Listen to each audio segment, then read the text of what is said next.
Selamat bertemu lagi teman-teman. Dalam sesi ini kita akan melihat bagaimana komplement R. Jadi dalam hal ini langsung saja R sama dengan 2. Komplement 2 yang kita pelajari dalam sesi sebelum ini bisa digunakan dalam algoritma untuk melakukan pengurangan dengan cara yang tidak konvensional. Dengan kata lain, ini adalah algoritma untuk melakukan pengurangan tanpa melakukan borrowing jika diperlukan. Jadi nanti dia langsung menggunakan komplement 2. Ini adalah bagian terakhir dari seri aritmatika bilangan biner. Jadi kita sudah lihat bahwa pengurangan itu cukup ribet karena kita harus melakukan borrowing berulang-ulang dan tidak jelas berapa kali kita harus lakukan, dan levelnya juga bisa bermacam-macam. Dalam hal ini kita akan melakukan pengurangan bilangan biner. Jadi ini adalah algoritmanya, kita akan mengurangi M dengan bilangan N. Oke, dan dalam hal ini kita hanya pakai bilangan M dan N yang positif. Ini adalah langkah-langkahnya. Jadi kita langsung saja melihat contoh penggunaan ketika kita melihat apa saja yang dilakukan dalam langkah-langkah ini. Jadi R-nya langsung saja kita pakai 2 karena kita melakukan pengurangan bilangan biner. Misalkan ini adalah kedua bilangannya. Kita ingin mengurangi 10.101 dengan 10.001 bilangan biner. Jadi kita identify dulu M-nya 10.101, ini N-nya. Oke. Langkah pertama mengatakan hitunglah M plus komplement 2 dari N. Jadi tentu saja kita harus hitung komplement 2 dari N. Komplement 2 dari N itu mudah untuk dihitung karena apa? Ini adalah komplement 1 yang adalah hanya kebalikan dari semua bit dalam bilangan N. Kemudian kita jumlahkan dengan 1. Balik plus 1. Dan menjumlahkan itu sangat mudah untuk dilakukan. Jadi kita sudah dapat nilai dari komplement 2 dari N. Sekarang kita diminta untuk menjumlahkan itu dengan M yang di sini ya. Jadi kita jumlahkan, dan menjumlahkan itu sangat gampang. Karena apa? Karena hasilnya adalah fungsi eksklusif OR, sedangkan carry itu fungsi N ya, kita sudah lihat itu.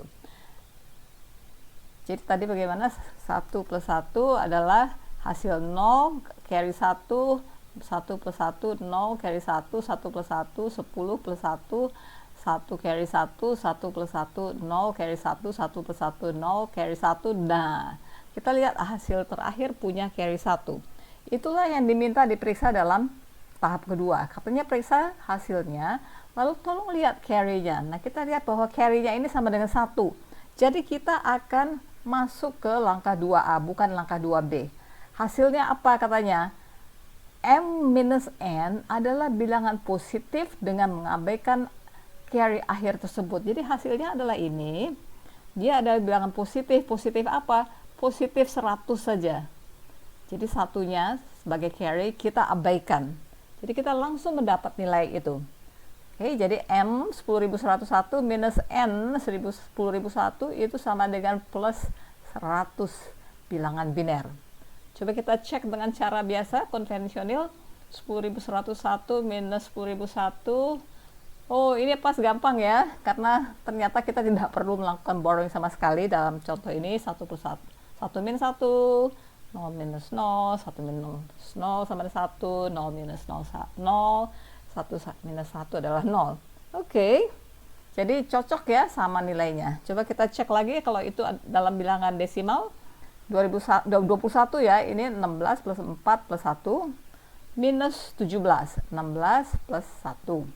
Oke, nah itu kan 4. Jadi cocok. Jadi cocok bahwa dia sama dengan 4. Ini 4 ya. Oke, sekarang kita lihat contoh berikut.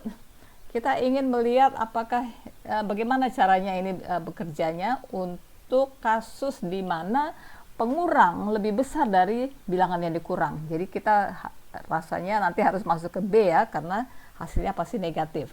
Oke, katanya hitunglah M plus komplement 2 dari N. Jadi kita identify dulu M-nya dan N-nya. Oke, sekarang kita hitung komplement 2 dari N. Gampang, karena kita tinggal membalik bits, kemudian kita tambahkan dengan 1. Oke, ini hasil dari komplement 2n. Ini tinggal tambah 1 ya. Kita penjumlahan. Oke, jadi kita sekarang menjumlahkan M dengan hasil yang baru kita dapat tadi.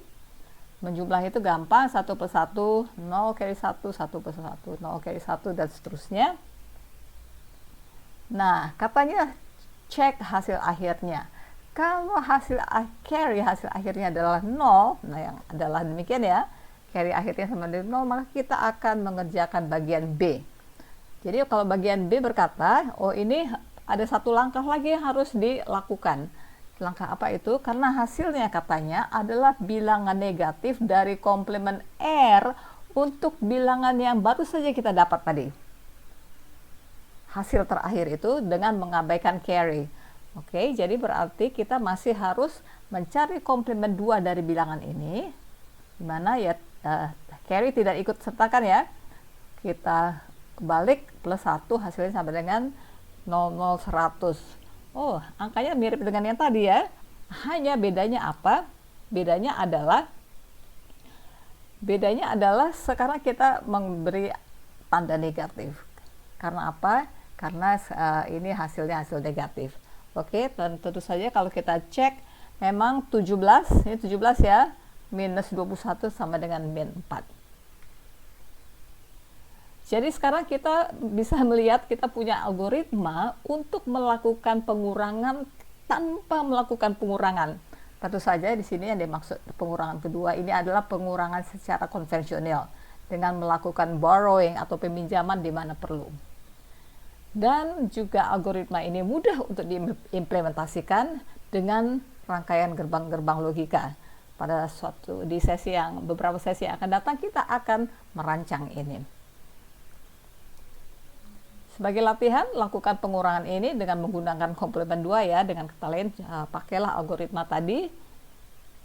Nah, perhatikan bahwa jumlah bit pengurang itu beda dengan jumlah bit yang dikurang ya di sini. Nah, dalam hal ini tolong tambahkan angka 0 di sini yang tidak mengubah nilai bilangan, tetapi sekarang bitnya menjadi sama, jumlah bitnya sama.